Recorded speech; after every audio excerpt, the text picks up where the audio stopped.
Salut à vous, très chère étincelle divine. J'espère que vous allez merveilleusement bien, tout comme moi, ça ne change pas. Qui plus est, je me sens toujours aussi parfaitement divin. Et d'ailleurs, vous devriez dire la même chose.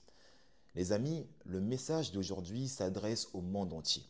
C'est un message aux implications planétaires, ce qui revient à dire que chacun de nous est concerné, vous y compris.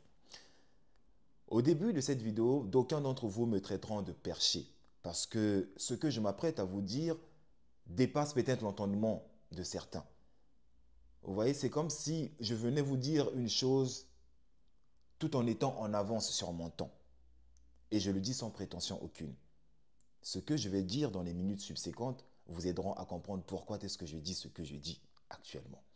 Très chère étincelle divine, depuis des siècles, en tant que race ou famille humaine, nous avons pris pour acquis que les choses et les personnes doivent nous appartenir. Ou du moins, nous croyons foncièrement que les choses et les personnes doivent nous appartenir. Et cette croyance a créé ce que j'appelle un état de conscience planétaire, c'est-à-dire un état de conscience d'appartenance. Un état de conscience dans lequel nous sommes convaincus que les choses et les personnes doivent nous appartenir. La preuve en est, nous utilisons un vocabulaire qui vient non seulement refléter cet état de conscience, mais aussi le soutenir ou le normaliser. Nous employons les pronoms possessifs et les déterminants possessifs singuliers pour soutenir cet état de conscience que les choses doivent nous appartenir. Je vous donne un exemple. Nous avons tous pris l'habitude de dire ma femme, mon mari, ma maison, mes enfants, mon chien. Lorsque nous disons cela, ce que nous voulons dire par là, c'est que ma femme m'appartient, mon mari m'appartient, ma maison m'appartient, mes enfants m'appartiennent, mon animal domestique m'appartient. Bien que nous le disons, foncièrement, au fond de nous, nous savons très bien que rien ne nous appartient. Rien ne nous appartient. Votre femme ne vous appartient pas. Vos enfants ne vous appartiennent pas. Même votre maison, celle que vous pensez qui vous appartient, celle que vous avez achetée avec votre propre argent, votre maison ne vous appartient pas. Je vais encore vous choquer. Même votre corps, le corps que vous avez actuellement, ne vous appartient pas. Le jour que vous mourrez, vous comprendrez davantage ce que je suis en train de dire. Et d'ailleurs, vous n'avez pas besoin de mourir. Lorsque nous regardons aux infos ou nous lisons dans les médias qu'une personne célèbre et richissime est décédée et que les médias mettent l'emphase sur tous les biens que cette personne a pu laisser, chacun de nous s'intériorise et commence à se dire « Ah ouais, il était milliardaire, mais il est parti sans ses milliards. Il est parti sans ses biens matériels. Ah ouais, c'est vrai, on ne possède rien. Franchement, rien ne nous appartient. Nous sommes venus nus dans ce monde, nous repartirons nus. » Nous sommes conscients de cela. D'un point de vue individuel, nous sommes conscients de cela. Mais quelques jours après, nous oublions cette vérité, du moins cette réalité. Nous reprenons le cours de notre vie, comme si cela n'avait rien changé en nous.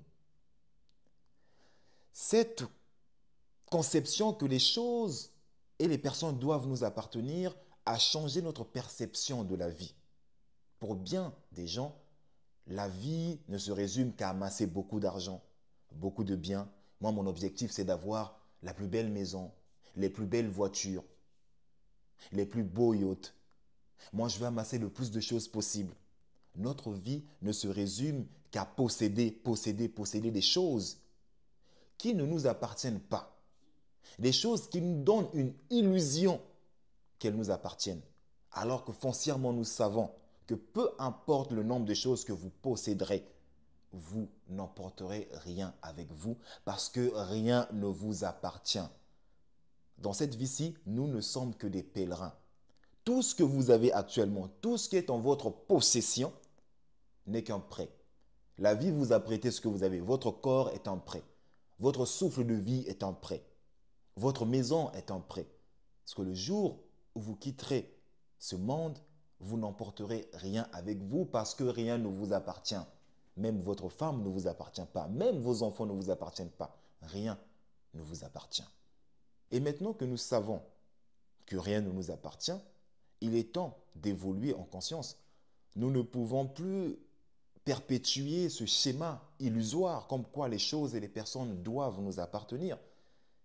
Nous devons évoluer en conscience. Parce que nous sommes des êtres en quête de croissance, en quête d'évolution perpétuelle. Nous devons changer d'état de conscience. Nous devons évoluer en conscience. D'aucuns d'entre vous me diront, mais qu'est-ce que tu insinues? Que je ne dois plus avoir d'aspiration. Moi, j'aspire à être, faire et avoir ceci ou cela. Donc, je dois laisser tout ça parce que rien ne m'appartient. Non, erreur. Je ne vous incite pas à renoncer à vos aspirations. Je vous incite à un changement de conscience. C'est-à-dire que vous avez le droit de désirer posséder des choses. Mais vous devez posséder ces choses dans un état, avec un état de conscience qu'elles ne vous appartiennent pas. Vous pouvez rêver d'avoir une belle maison, d'avoir une belle voiture. Vous en avez le droit. Mais n'oubliez pas que ces aspirations doivent être accompagnées de la conscience que ces choses dont vous poursuivez ne vous appartiennent pas. Lorsque vous prenez conscience que ces choses ne vous appartiennent pas, votre rapport à ces choses changera. Vous ne chercherez plus à vous agripper dessus. Votre vie ne se résumera pas que à amasser des choses, à les garder parce que vous savez qu'au final, vous les laisserez. Vous savez qu'au final, vous les laisserez. Donc, ce à quoi je vous appelle, c'est un état.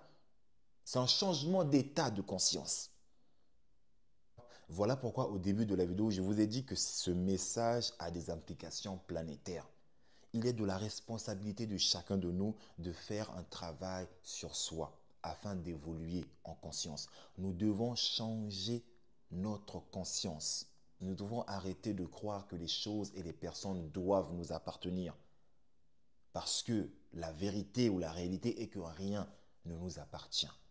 Lorsque l'humanité tout entière arrivera à l'état de conscience où que les choses ne nous appartiennent pas, les choses et les personnes ne nous appartiennent pas, notre rapport aux choses matérielles changera. Notre rapport aux personnes changera. Notre perception de la vie changera. Nos aspirations dans la vie changeront. Donc, lorsque l'humanité aura évolué en conscience, du moins, lorsque l'humanité aura pris conscience que rien ne lui appartient, nous changerons tous notre vocabulaire. Au lieu de dire ma femme, nous dirons la femme avec qui je vis ou avec qui je partage ma vie. Au lieu de dire ma maison, nous dirons la maison dans laquelle je vis. Au lieu de dire mes enfants, nous commencerons à dire les enfants que j'ai engendrés. Bien que je les ai engendrés, ils ne m'appartiennent pas parce que rien ne m'appartient. Alors dit comme ça, cela peut paraître loufoque ou saugrenu aux yeux de bien des gens. Comment ça, au lieu de dire ma femme, je dois dire la femme avec qui je vis ou la femme avec qui je partage ma vie? Ma maison, je dois dire la maison dans laquelle je vis. Ça n'a aucun sens. C'est ma maison, c'est ma femme. Eh bien, je peux tout à fait comprendre votre réaction. Mais voyez-vous, la raison à cette réaction est la suivante. Nous avons été habitués à employer ces pronoms possessifs ou ces déterminants possessifs singuliers. Ma, ta, sa, mon, ton, son, notre, votre, leur, mes, tes, c'est, nos, voleurs. Nous avons tellement été habitués à employer un certain type de langage que nous allons devoir maintenant changer de langage. Parce que lorsque nous disons ma femme, ce que nous voulons dire par là, c'est que cette femme m'appartient. Alors que nous savons très bien que votre femme ne vous appartient pas. Encore moins votre maison ou vos enfants. Rien ne vous appartient. Donc, inutile de continuer à tenir ce langage. Pourquoi ne pas réadapter notre langage?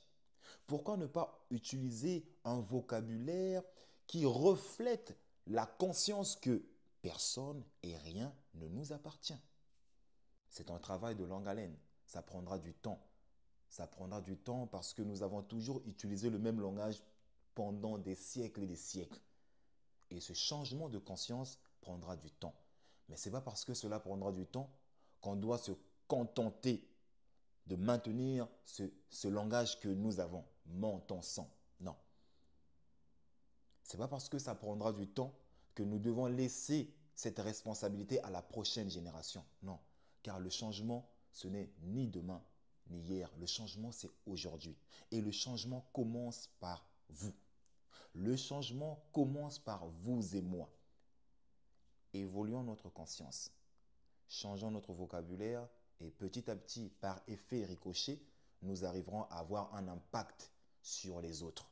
C'est ainsi que nous atteindrons ce changement de conscience planétaire. C'était Motiveuse Power. Que Dieu vous bénisse. Ciao, ciao, ciao.